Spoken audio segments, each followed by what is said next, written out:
میں مولانا قادری کے پاس چلتا ہوں. آپ نے اپنے تتھیوں کو بڑے سپشٹ طور پر رکھا.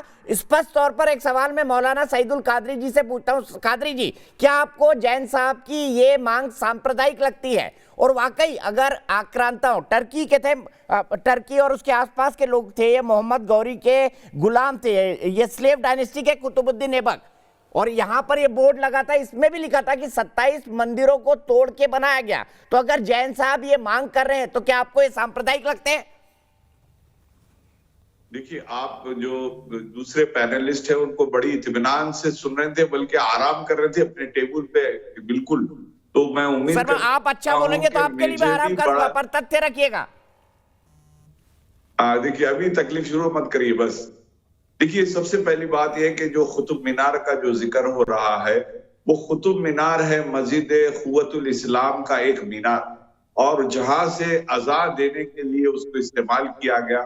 اور یقینی طور پر وہ مسلمان بادشاہ تھے تو ان کی یہ خواہش تھی کہ اذان دینے کے لیے بلند سے بلند تعمیر کی جائے، اس کے لیے کیا گیا. اور میں آپ کے نیوز چینل کے ذریعے یہ بتاؤں کہ یہ ہم رہتے ہیں ہندوستان میں، جس کو عربی میں الہند کہتے ہیں، ہندی میں بھارت کہتے ہیں. اور ہمارے لیے بڑی خوشی اور مسرت کی بات ہے کہ اللہ کے جو نبی حضرت آدم علیہ السلام جب ہندوستان میں پہلا قدم رکھا تھا، ہندوستان میں تشریف لائے تھے، تو وہ چونکہ جنت سے اللہ نے، یہ حدیث کی کتابوں میں اپنے عقیدہ بیان کر رہا ہوں، آپ کو پورا اختیار ہے کہ آپ نہ مانیں، لیکن میرا جو عقیدہ ہے وہ میں بیان کر رہا ہوں، جو پروفٹ محمد صلی اللہ علیہ وسلم نے ہم کو بتایا کہ حضرت آدم علیہ السلام جب جنت سے دنیا میں بھیجے گئے تو وہ ہندوستان کی سرزمین میں قدم رکھا.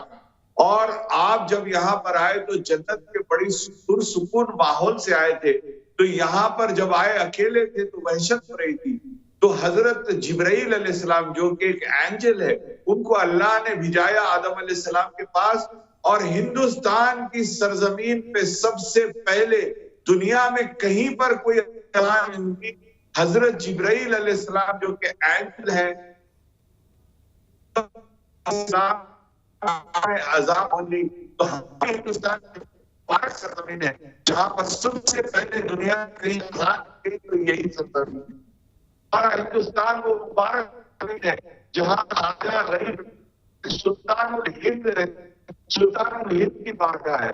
تو یہاں پر ابھی اور آدم علیہ السلام کے بعد تو نوح علیہ السلام کے زمانے میں ساری دنیا مٹ گئی. ان کے 3 بیٹے تھے، حام، شام اور جیفر. تو ان کے ذریعے ساری دنیا میں لوگ پھیلے. تو یقینی طور پر ہندوستان میں بھی نوح علیہ السلام کی اولاد آئی اور ان کی عبادت گاہیں تھی. اس طرح سے ذوالکفل جو کہ گوتم بدھ جس کو آپ کہتے ہیں، وہ بھی اللہ کے نبی تھے، وہ بھی ہندوستان کی سرزمین سے پورا دین کا کام سید القادری قادریہ انٹرنیشنل سے آپ سیدھے کی عبادت گاہیں تھی. وہ مذہب ایک ہی تھا. نشان تیرا کہہ دیا آپ نے اپنی بات.